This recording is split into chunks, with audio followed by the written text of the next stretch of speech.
स्वागत करता हूं अपने YouTube चैनल पे। दोस्तों आज के इस वीडियो में हम बात करेंगे बिहार के वन्य जीव अभयारण्य और पक्षी बिहार के बारे में। दोस्तों एग्जाम के पॉइंट ऑफ व्यू से काफी इंपॉर्टेंट टॉपिक है।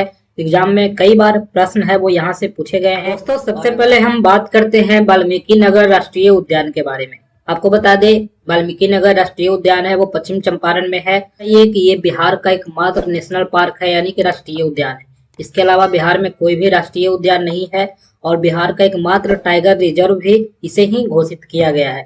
दोस्तों यानी कि यहाँ पे बाघ का संरक्षण है जो पैंथेरा टाइग्रिस प्रजाति है उसका किया जाता है। तो वाल्मीकि नगर राष्ट्रीय उद्यान की स्थापना है वो वन्य जीव अभयारण्य के रूप में 1978 में हुआ था, लेकिन 1990 में इसे टाइगर रिजर्व और नेशनल पार्क की घोषणा है वो कर दी गई थी। यानी कि टाइगर रिजर्व है वो 1990 में बना दिया गया था। 11 मार्च 1994 में प्रोजेक्ट टाइगर के तहत टाइगर रिजर्व के रूप में इसकी अधिसूचना है वो नोटिफिकेशन है वो जारी किया गया था। काफी इंपॉर्टेंट है, कई बार एग्जाम में पूछ चुका है कि बिहार का एकमात्र राष्ट्रीय उद्यान कौन सा है या फिर बिहार का एकमात्र टाइगर रिजर्व कौन सा है। तो इसका आपको याद रखना है वाल्मीकि नगर टाइगर रिजर्व, ये पश्चिम चंपारण। दोस्तों दूसरा है वो कैमूर वन्य जीव अभयारण्य है। आपको बता दें ये कैमूर जिला में है। इसकी स्थापना 1979 में हुआ था और ये सबसे बड़ा वन्य जीव अभयारण्य है। बिहार में अगर सबसे बड़ा वन्य जीव अभयारण्य का क्वेश्चन आता है तो आपको कैमूर वन्य जीव अभयारण्य है वो टिक करना है। इसे बिहार का दूसरा टाइगर रिजर्व बनाने का प्रोसेस है वो चल रहा है, अभी अप्रूवल है वो नहीं मिला है। जैसे ही अप्रूवल मिलेगा ये बिहार का दूसरा टाइगर रिजर्व हो जाएगा। पहला है वो वाल्मीकि नगर होगा और दूसरा है वो कैमूर वन्य जीव अभयारण्य। बहुत जल्द ही इसकी अप्रूवल है वो मिल जाएगी क्योंकि NTCA से अप्रूवल है वो आ गया, नेशनल टाइगर कंजर्वेशन अथॉरिटी है, उन्होंने इसका अप्रूवल है वो दे दिया है। तो बहुत जल्द ही केंद्र सरकार के द्वारा भी अधिसूचना है वो जारी किया जाएगा और फिर कैमूर वन्य जीव अभयारण्य को टाइगर रिजर्व के रूप में विकसित किया जाएगा। तो यह सोन नदी के किनारे है वो स्थित है। तीसरा है वो भीम बांध वन्य जीव अभयारण्य है, ये मुंगेर जिला में स्थित है और इसकी स्थापना 1976 में हुआ था। वन्य जीव अभयारण्य में ही आपको गर्म पानी के झरना मिल जाता है, जैसे सीता कुंड, ऋषि कुंड जैसे गर्म पानी के स्रोत हैं वो आपको भीम बांध वन्य जीव अभयारण्य में ही है। यहाँ पे तेंदुआ, भालू, जंगली सुअर, बंदर, लंगूर, मगरमच्छ, मोर जैसे पशु हैं वो मिलते हैं जो जंगली जीव हैं वो पाए जाते हैं। दोस्तों चौथा है वो पंत वन्य जीव अभयारण्य है, राजगीर में है। राजगीर में 1978 में इसे बनाया गया था। यहाँ पे आपको भेड़, भालू, बंदर, गाय है वो मिल जाएगा। राजगीर में जो भी पहाड़ियां हैं उसी के बीच है वो ये स्थित है। तो बीपीएससी में कई बार पूछा जा चुका है पंत वन्य जीव अभयारण्य है वो कहाँ है, तो ये आपको सीधा सीधी आंसर है वो राजगीर करना है। राजगीर नालंदा जिला में स्थित है। तो आपको एक पांचवा है वो गौतम बुद्ध वन्य जीव अभयारण्य है, ये गया में स्थित है। इसकी स्थापना 1976 में हुआ था। आपको गौतम बुद्ध का संबंध गया से है तो आप ऐसे इसे रिलेट करके याद रख सकते हैं। तो यहाँ पर तेंदुआ, चीता, सांभर, हिरन जैसे जानवर है वो मिलते हैं। दोस्तों एक और है उदयपुर वन्य जीव अभयारण्य। आपको बता दें ये पश्चिम चंपारण में है और इसी वन्य जीव अभयारण्य के अंदर उदयपुर झील है और उसी झील को जो रामसर साइट है उसमें शामिल किया गया है 2025 में। तो ये लेटेस्ट क्वेश्चन है तो आपको एग्जाम के पॉइंट ऑफ व्यू से काफी इंपॉर्टेंट हो जाता है, आपको ध्यान में रखना है। इसकी स्थापना 1978 में हुआ था और यहाँ पे चीता, सांभर, हिरन, भालू जैसे जानवर है वो पाए जाते हैं। वन्य जीव अभयारण्य है वो रजौली वन्य जीव अभयारण्य है। आपको बता दें रजौली नवादा में पड़ता है, तो ये नवादा का वन्य जीव अभयारण्य है जहाँ पे भालू है, लकड़बग्घा है, सांभर है जैसे जानवर है वो पाए जाते हैं। तो 8वें नंबर पे संजय गांधी जैविक उद्यान, जिसे हम पटना जू के नाम से भी जानते हैं। पटना में जो चिड़ियाघर है उसका नाम संजय गांधी जैविक उद्यान है। आपको बता दें इसकी स्थापना है वो 1969 में किया गया था। यह एशिया का सबसे बड़ा और विश्व में दूसरा सबसे बड़ा प्रजनन केंद्र है गैंडा का। यहाँ पे गैंडा प्रजनन के लिए काफी ध्यान रखा जाता है।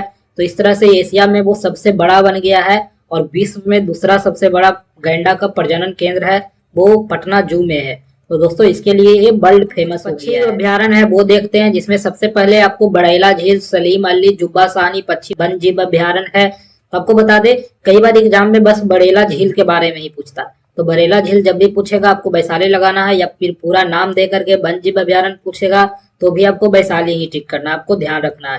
दोस्तों इसकी स्थापना 1997 में हुआ था और यहाँ पे कोयल है, गौरैया है, भालू है, हिरन है जैसे जानवर है वो पाए जाते हैं। इसके अलावा बहुत तरह के पक्षी हैं वो प्रवासी भी यहाँ पे आते हैं। 10वें नंबर पे है कुशेश्वर स्थान पक्षी अभयारण्य। आपको बता दें कुशेश्वर स्थान है वो दरभंगा में है। दरभंगा में 1994 में इसे स्थापित किया गया था। ध्यान रखना है कि ये नॉर्थ बिहार यानी उत्तरी बिहार का सबसे बड़ा पक्षी अभयारण्य है, जहाँ पे साइबेरियन क्रेन है वो अक्टूबर के महीने में आती है। तो आपको ये फैक्ट है वो ध्यान रखना है कि उत्तर बिहार का सबसे बड़ा पक्षी अभयारण्य है वो कुशेश्वर स्थान पक्षी अभ्यारण्य है, वो दरभंगा में स्थित। दोस्तों इसके अलावा एक नागी डैम पक्षी अभ्यारण्य है, वो जमुई में है। यहाँ 1987 में इसकी स्थापना हुआ था। आपको बता दें कि ये रामसर साइट में भी शामिल किया जा चुका है 2024 में। यहाँ पे कोयल है, मैना है, तोता है, गौरैया है, ये सब पक्षी है वो पाए जाते हैं। नंबर पे है नकटी डैम पक्षी विहार, तो ये भी आपको जमुई में ही मिल जाएगा। नागी नकटी दोनों साथ में चलता है।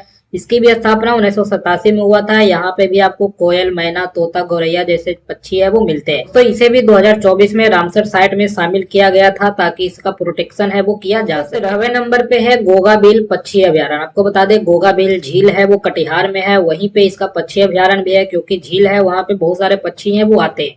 दोस्तों ये आपको कटिहार में मिल जाएगा और ये पहला कम्युनिटी रिजर्व एरिया है।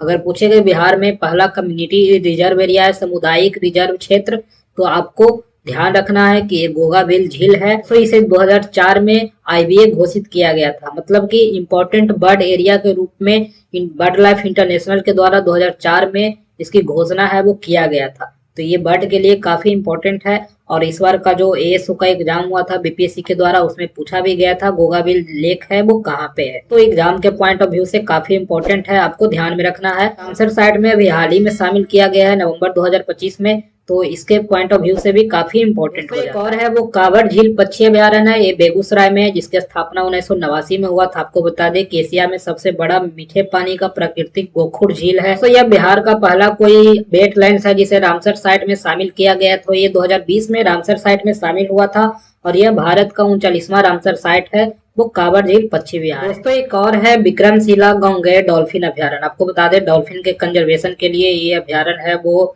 बनाया गया था और ये भागलपुर में है।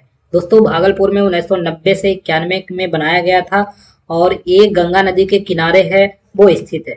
यहाँ कुछ फैक्ट जानते हैं तो आपको बता दें कि डॉल्फिन को राष्ट्रीय जलीय जीव के रूप में घोषित किया गया है और यह 2009 में किया गया है।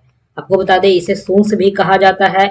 सूंस इसलिए कहा जाता है क्योंकि ये जब सांस लेती है पानी के बाहर तो इसकी आवाज है वो सूंस की तरह होती है, तो सूंस इसे कहा जाता है। इसके अलावा ये ब्लाइंड होती है, इकोलोकेशन के माध्यम से पराश्रव्य तरंग निकालती है और उसी के थ्रू अपना शिकार है वो करती है। पूरी तरह से अंधी होती है। जो गंगा डॉल्फिन होती है मैं उसके बारे में बात कर रहा हूँ। दोस्तों इसके अलावा ये मैमल्स होती है, स्तनधारी के कैटेगरी में आती है और ये जिसको जब सांस लेना होता है यानी श्वसन करना होता है तो वो आउटसाइड वाटर यानी पानी के बाहर आकर के अपना श्वसन की प्रक्रिया है वो पूरी करती है। दोस्तों नेशनल डॉल्फिन रिसर्च सेंटर है वो पटना में स्थित है। आपको पता होना चाहिए कि पटना यूनिवर्सिटी के किनारे जो गंगा नदी का तट है वहीं पे नेशनल डॉल्फिन रिसर्च सेंटर है वो बनाया गया है। हम वर्ल्ड डॉल्फिन डे के बारे में बात करते हैं तो 5 अक्टूबर को वर्ल्ड डॉल्फिन डे मनाया जाता है।